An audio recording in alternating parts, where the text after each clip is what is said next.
आज का अहम टॉपिक है और वो है नथिंग, नोबडी, नोवेयर। अगर देखा जाए इन तमाम लफ्ज़ों के आगाज़ में लफ्ज़ नो आ रहा है। ये अक्सर मैं देखता हूँ जब हम ऑनलाइन क्लासेस ले रहे होते हैं तो स्टूडेंट जब लिखते हैं इंग्लिश तो उसमें एक गलती करते हैं।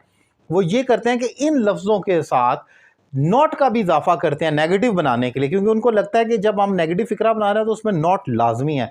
लेकिन आपको ये मालूम होना चाहिए कि जब आप ये वर्ड लिख देते हैं तो ये आपके नेगेटिव फिक्रे में जो हेल्पिंग वर्ब के साथ नॉट का इजाफा हो रहा था, does not, do not, has not, have not, will not वगैरह, वो खा जाते हैं। जब आप ये लगाते हैं, ये अल्फाज लगा लें, तो उसके साथ नेगेटिव फिक्रा भी पॉजिटिव लिखा जाता है स्ट्रक्चर के हवाले से।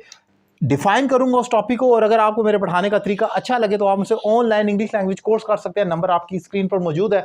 एक रीजनेबल फी पे कर मुझे ज्वाइन करें और घर बैठे अपनी इंग्लिश में एक ज़बरदस्त इंप्रूवमेंट लेकर आएँ। अगर आप पाकिस्तान में या पाकिस्तान से बाहर किसी भी जगह से समर वेकेशन को हरगिज़ ज़ाया ना करें, और ये एक बेहतरीन मौका है इंग्लिश सीखने का।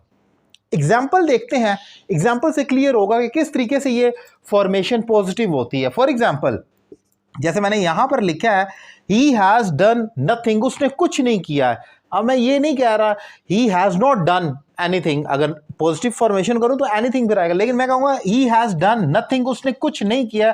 अगर कुछ नहीं कहना है तो फिर फिक्रे को पॉजिटिव रखना है। नथिंग के साथ आप नॉट का इजाफा नहीं कर सकते।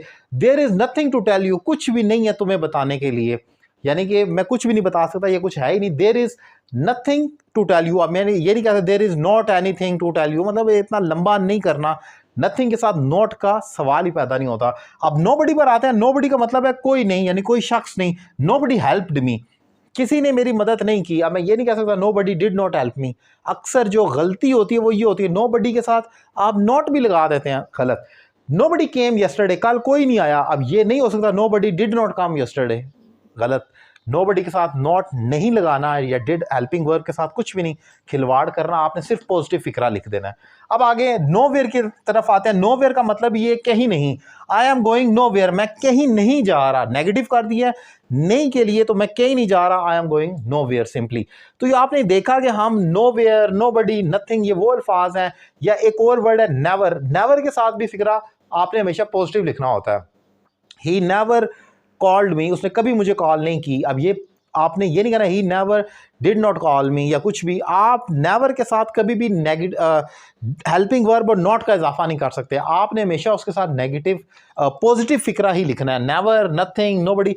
असल में इनको कई जगह पर ये डिफरेंट अल्फाज हैं। अगर ग्रामेटिकल पोजीशन देखी जाए, अब नथिंग आप एक नाउन के तौर पर ले सकते हैं। नोबडी आपका एक कोई भी एडजेक्टिव हो सकता है, वो कोई भी शख्स भी हो सकता है, वो नाउन भी हो सकता है, आपका प्रोनाउन भी हो सकता है, इनडेफिनेट प्रोनाउन जिसको कहा जाए, नोबडी, समबडी जैसे प्रोनाउन कहा जाए। नोवेयर आपका एडवर्ब ऑफ प्लेस हो सकता है। तो ये अल्फाज ग्रामेटिकली तो डिफरेंट जगह पर फॉल करते हैं, लेकिन मैंने आसान समझाने के लिए सिर्फ टू द पॉइंट बताया, उर्दू बताई है और आपको उसका यूज़ बताया है कि इसके साथ आपने नॉट का इजाफा बस नहीं करना।